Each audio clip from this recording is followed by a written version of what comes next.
Welcome back to our channel. నేను మీ భార్గవి. ఈరోజు నాకు ఒక హాఫ్ కేజీ గీ అయితే ఆర్డర్ వచ్చింది. సో దానికోసం నేను ప్రిపేర్ చేస్తున్నాను.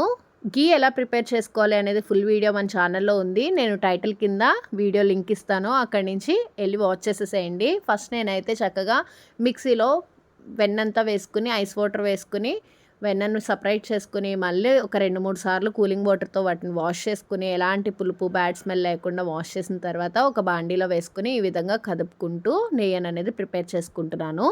ఈ విధంగా మనం ఎక్కువ సార్లు మిక్స్ చేస్తూ నెయ్యి ప్రిపేర్ చేసుకున్నట్లయితే పూస పూస లాంటి నెయ్యి తయారవుతుందనమాట. సాఫ్ట్గా కాకుండా చక్కగా పూస కడుతుంది మనకి నెయ్యి అనేది.